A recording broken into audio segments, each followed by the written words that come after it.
नमस्कार, मी पंजाब डक हवामान अभ्यासक मुक्काम पोस्ट गुगळी धामणगाव तालुका शिलो जिल्हा परभणी. आज आहे 26 मे 2024.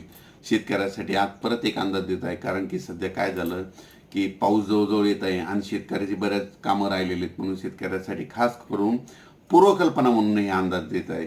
शेतकऱ्याला सांगू इच्छितो की बंगालच्या अंदमान निकोबार बेटाव 22 मे रोजी मान्सून चांगला सक्रिय झाला आणि सक्रिय झाल्याच्या नंतर चांगला समुद्र व्यापून टाकला. पण चक्रीवादळ झाल्याच्या नंतर काय झालं की त्यानं बाष्प थोडं ओढून घेतल्याच्या नंतर थोडा तो कमजोर होईल. परंतु 30 आणि 31 तारखेला मात्र परत पुन्हा सक्रिय होणार आहे आणि त्याच्यामुळे राज्यात महाराष्ट्रामध्ये परत मान्सूनसाठी चांगलं पोषक वातावरण तयार होणार आहे.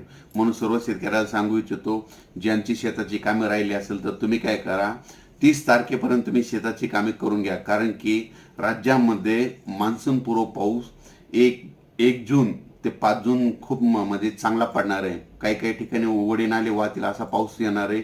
म्हणून हा अंदाज लक्षात घ्या. आणि त्याच्या पाठीमागत लगेच 8-9 जूनच्या नंतर परत मान्सूनचा पाऊस येणार आहे. म्हणून हा अंदाज लक्षात घ्यायचा. कारण की सर्व शेतकऱ्याला सांगू इच्छितो, बऱ्याच जणांचा असा गैरसमज आहे 1 जून नंतर 1-2 जूनला पडलेला पाऊस अवकाळी असतो. खरं जर पाहिलं तर शास्त्रशुद्ध अभ्यास केल्याच्या नंतर आतापर्यंत की 1 जून खरं तर पावसाळ्यामध्ये 1 जून नंतर पडलेला पाऊस हा मान्सूनचाच गृहीत धरावा लागतो. पण काय झालं की त्याला लोक गृहीत धरत नाहीत. म्हणून हे अंदाज लक्षात घ्या.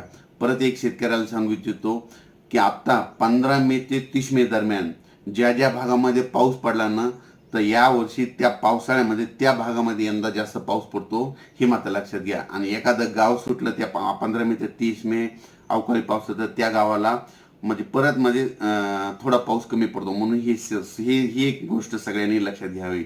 आणि ज्या भागामध्ये 15 मे ते 30 मे दरम्यान चांगला पाऊस पडला त्या भागामध्ये जूनच्या म्हणजे यावर्षी पावसाळा खूप चांगला पाऊस पडतो हे सगळ्यांनी लक्षात घ्यावं. म्हणजे ह्या गोष्टी कोणी सांगत नाही.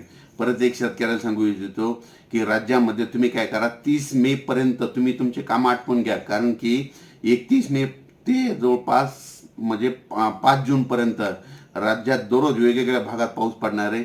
सांगायचं झालं तर सगळ्यात जास्त यावर्षी म्हणजे कोकणपट्टी, पश्चिम महाराष्ट्र, दक्षिण महाराष्ट्र, मध्य महाराष्ट्राची पेरणी जरा लवकर होणार आहे. म्हणून हे अंदाज लक्षात घ्यायचा. आणि विदर्भाची पेरणी मात्र 8-9च्या दरम्यान म्हणजे 8-9च्या दरम्यान विदर्भ 9-10-11च्या दरम्यान 8-9-10-11च्या दरम्यान विदर्भाकडे मान्सून सक्रिय होणार आहे. म्हणून हे विदर्भातल्या शेतकऱ्यांनी अंदाज लक्षात घ्यायचा. पण सुरुवातीला मात्र पश्चिम महाराष्ट्र, उत्तर महाराष्ट्र, दक्षिण महाराष्ट्र, मध्य महाराष्ट्र, मराठवाड्यामध्ये म्हणजे चांगला म्हणजे 1 ते 5 जून दरम्यान चांगला पाऊस पडणार आहे. म्हणून हे अंदाज लक्षात घ्या.